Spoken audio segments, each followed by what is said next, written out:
हम उसके साथ ही यह संकल्प भी लेते हैं कि इस शक्ति का प्रयोग केवल धर्म और न्याय की रक्षा के लिए ही किया जाएगा। साथियों, हमारा यह संकल्प ऐतिहासिक रूप से हमारे पूर्वजों से होते हुए हम सभी तक पहुंचा है। भगवान श्री राम ने अपने जीवन में इसी संकल्प को दिखाया था। जब उन्होंने रावण के विरुद्ध युद्ध किया तो उनके लिए वह युद्ध केवल विजय का साधन नहीं था, बल्कि धर्म की स्थापना का वह एक माध्यम था। महाभारत का युद्ध भी जब श्री कृष्ण के मार्गदर्शन में हुआ तो उसका उद्देश्य पांडवों को विजय दिलाना नहीं था, बल्कि उसका उद्देश्य धर्म की स्थापना ही करना था। हालांकि यह बात ध्यान देने लायक है कि धर्म की स्थापना करने के लिए, धर्म की रक्षा करने के लिए केवल संकल्प ही पर्याप्त नहीं है। संकल्प के साथ साथ शक्ति भी यह आवश्यक है, और वह शक्ति शस्त्र के माध्यम से ही प्रकट होती है। इसलिए हमारे यहाँ शस्त्रों की पूजा को भी उतना ही महत्व दिया गया है। शस्त्रों का सम्मान करने का एक अर्थ अपने सैनिकों का सम्मान करना भी है जो उन्हें धारण करते हैं। इसलिए हमारे पूर्वजों ने हमें यह मार्गदर्शन दिया, केवल शास्त्र, ज्ञान, विद्या और संस्कृत को ही संजोना पर्याप्त नहीं है, बल्कि शस्त्रों की शक्ति भी उतनी ही आवश्यक है। और हमारे पूर्वजों की वही शिक्षा आज भी हम सभी के अंदर है। ऑपरेशन सिंदूर में पूरी दुनिया ने इस बात का अनुभव किया है, और शस्त्र पूजा इस बात का प्रतीक है कि भारत सिर्फ शस्त्र की पूजा नहीं करता है, बल्कि समय आने पर शस्त्रों का इस्तेमाल करना भी जानता है। आप हमारे देवी देवताओं की प्रतिमाओं को ध्यान से देखिए।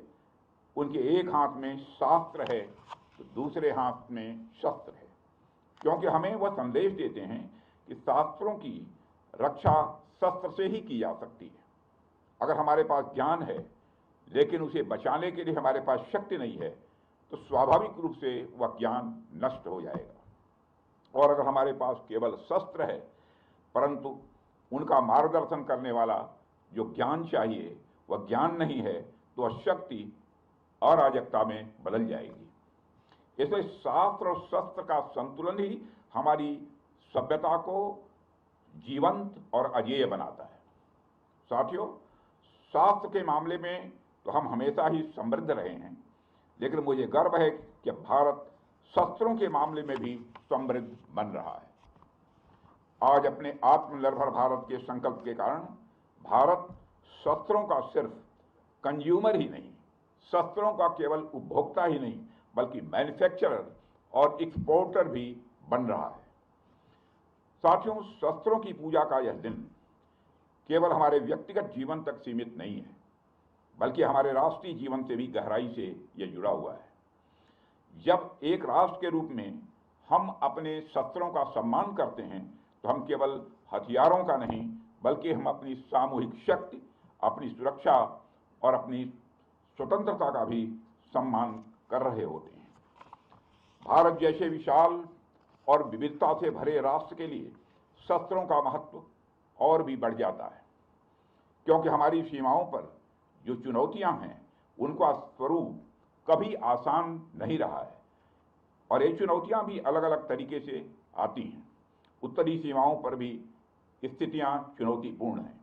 पश्चिमी मोर्चे पर भी आतंकवाद का खतरा निरंतर बना हुआ है, और हिंद महासागर में भी नई नई रणनीतिक परिस्थितियां बन रही हैं। कभी ये चुनौतियां बाहरी आक्रमण के रूप में सामने आती हैं, कभी आतंकी संगठनों के रूप में आती हैं, और आजकल तो साइबर वार और इंफॉर्मेशन वार के रूप में भी चुनौतियां आ रही हैं। साथियों, इस शस्त्र पूजा पर हमें यह भी ध्यान रखना है कि इन सभी चुनौतियों का सामना करने के लिए केवल हथियार ही पर्याप्त नहीं है। इसके लिए मनोबल, परस्पर एकता और विश्वास भी उतना ही आवश्यक है। और पूरा देश इस बात पर विश्वास करता है कि हमारे सैनिकों के भीतर ये सभी मूल्य विद्यमान हैं, और मुझे गर्व है कि हमारी सेनाओं ने बार बार यह सिद्ध किया है कि केवल शस्त्रों की शक्ति पर नहीं, बल्कि अपने साहस और अपने संकल्प की शक्ति पर भी विजय प्राप्त करती है। साथियों, आज 2 अक्टूबर भी है। आज विजयदशमी के साथ साथ गांधी जयंती भी है। जब मैं मनोबल की बात कर रहा हूं तो स्वाभाविक रूप से हम सबका ध्यान महात्मा गांधी जी की ओर भी जाता है। वह तो अपने आप में मनोबल के ज्वलंत उदाहरण थे। उनके पास दुश्मन से लड़ने के लिए सिवाय मन की शक्ति के अतिरिक्त और कोई भी हथियार नहीं था। इसके बावजूद उन्होंने उस समय की सबसे शक्तिशाली साम्राज्य को घुटनों पर ला दिया था। फिर हमारे सैनिकों के पास तो शस्त्र भी है और मनोबल भी है, और हमारे सामने तो कोई चुनौती टिक ही नहीं सकती है। साथियों, ऑपरेशन सिंदूर के दौरान हमारी आर्म्ड फोर्सेज ने यह दिखा दिया कि भारत की संप्रभुता को चुनौती देने वाली ताकतें चाहे जहां कहीं भी छिपी हों, हम उन्हें ढूंढकर उनका खात्मा करने की शक्ति रखते हैं। दुनिया की कोई भी ताकत हो, यदि वह हमारी संप्रभुता को चुनौती देगी तो भारत चुप नहीं रहेगा। श्री रामचरितमानस में एक चौपाई में भगवान श्री राम ने भी कहा है, देव दनुज भूपति भट नाना, संबल अधिक हो बलवाना, जो रण हमहि पचारे कोई, लड़हि सुखेन कालु किन होई। मतलब वो चाहे कोई भी हो, यदि रण में हमें ललकारे तो हम उससे सुखपूर्वक लड़ेंगे, चाहे वह काल ही क्यों न हो। इसी प्रकार आज का भारत कहता है, चाहे आतंकवाद हो या किसी भी तरह की समस्या, हम सबसे निपटने और जीतने की पूरी क्षमता रखते हैं। साथियों, ऑपरेशन सिंदूर के दौरान पाकिस्तान ने लेह से लेकर सरक्रीक के इस इलाके तक भारत के डिफेंस सिस्टम को भेजने की नाकाम कोशिश की। भारत के डिफेंस सिस्टम को उन्होंने भेजने की एक नाकाम कोशिश की, जबकि भारत की सेनाओं ने अपनी जवाबी कार्रवाई में पाकिस्तानी एयर डिफेंस सिस्टम को पूरी तरह से एक्सपोज कर दिया और दुनिया को यह भी संदेश दे दिया कि भारत की सेनाएं जब चाहें, जहां चाहें और जैसे भी चाहें पाकिस्तान को भारी नुकसान पहुंचा सकती हैं। अपने सामर्थ्य के बावजूद हमने संयम का परिचय दिया, क्योंकि हमारी सैन्य कार्रवाई आतंकवाद के विरोध में थी। इसको एस्केलेट करके जंग छेड़ना ऑपरेशन सिंदूर का उद्देश्य कभी नहीं था। मुझे इस बात की खुशी है कि भारतीय सेनाओं ने ऑपरेशन सिंदूर के सभी मिलिट्री ऑब्जेक्टिव यानी सभी लक्ष्यों को सफलतापूर्वक प्राप्त करने में कामयाबी हासिल की है। मगर आतंकवाद के खिलाफ हमारी लड़ाई जारी है। साथियों, आज़ादी के 78 साल बीत जाने के बावजूद सरक्रीक इलाके में सीमा को लेकर एक विवाद खड़ा किया जाता है। भारत ने कई बार बातचीत के रास्ते इसका समाधान करने का प्रयास किया है, मगर पाकिस्तान की नीयत में खोट है, उसकी नीयत साफ नहीं है। जिस तरह से हाल में पाकिस्तान की फौज ने सरक्रीक के सटे इलाकों में अपना मिलिट्री इंफ्रास्ट्रक्चर बढ़ाया है, वह उसकी नीयत बताता है। साथियों, भारत की सीमाओं की रक्षा भारतीय सेनाएं और बॉर्डर सिक्योरिटी फोर्स मिलकर मुस्तैदी से कर रही हैं।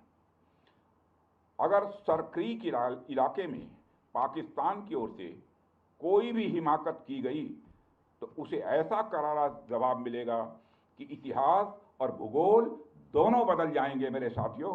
और 1965 की जंग में भारत की सेना ने लाहौर तक पहुंचने का सामर्थ्य भी दिखाया। आज 2025 में पाकिस्तान को याद रखना चाहिए कि कराची का एक रास्ता क्रीक से ही होकर गुजरता है।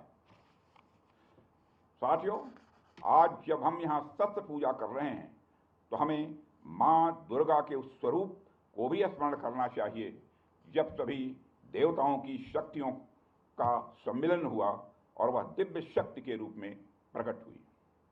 मां दुर्गा इस बात की प्रतीक है कि जब विभिन्न शक्तियां एकजुट होती हैं तभी असुरों का संहार संभव हो पाता है।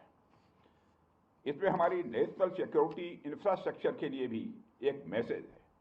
थल सेना, वायुसेना और नौसेना, ये तीनों ही सेवाएं और हमारे बीएसएफ हमारी यह शक्ति के स्तंभ हैं। जब ये सभी मिलकर कार्य करती हैं तभी हम हर चुनौती का प्रभावी ढंग से सामना कर सकते हैं। और हमारी सरकार लगातार अपनी सेनाओं के ज्वाइंटनेस पर भी बल दे रही है। साथियों, आज भी हमें ज्वाइंटनेस का ही एक उदाहरण देखने को मिला है। एक्सरसाइज वरुणास्त्र द्वारा हमारी सर्विसेज की संयुक्त क्षमता का प्रदर्शन देखकर मुझे पूरा भरोसा हो गया कि हम हर चुनौती का सामना करने के लिए तैयार हैं और दुश्मन के हर इरादे को नष्ट नाबूद करने के लिए पूर्ण रूप से तैयार हैं। साथियों, यह हमारी सेनाओं का ज्वाइंटनेस ही था जिसने ऑपरेशन सिंदूर को रिकॉर्ड समय में अंजाम दिया था। और मैं आज इस अवसर पर ऑपरेशन सिंदूर की सफलता पर अपने वीर जवानों और अधिकारियों को विशेष रूप से बधाई देना चाहता हूं। आपकी रणनीति, आपका साहस और आपकी क्षमता ने यह साबित कर दिया है कि भारत हर परिस्थिति में दुश्मन को मात देने में पूरी तरह से सक्षम है। मुझे पूरा विश्वास है कि आप सबका साहस, आप सबका शौर्य इसी प्रकार भारत की प्रभुता, संप्रभुता और अखंडता की रक्षा करता ही रहेगा। अंत में स्वस्थ पूजा के इस अवसर पर मैं मां दुर्गा से ही प्रार्थना करता हूं कि वह हमारे शस्त्रों को सदैव धर्म की रक्षा के लिए प्रेरित करे, हमारे सैनिकों को असीम शक्ति और वह साहस प्रदान करे ताकि वो इसी तरह अधर्म और आसुरी शक्तियों के नाश के लिए काम करते रहें और इस राष्ट्र को अजेय और अभेद्य बनाए रखें। और साथ ही मैं आपकी, आपके परिवार की और परिवार के सभी जनों की विजयादशमी के इस शुभ अवसर पर अच्छे स्वास्थ्य और शरीर उन्नति की कामना करते हुए और आप सभी को पुनः विजयादशमी के पावन पर्व की हार्दिक बधाई देते हुए अपना निवेदन समाप्त करता हूं। बोलिए भारत माता की जय, भारत माता की जय, भारत माता की जय।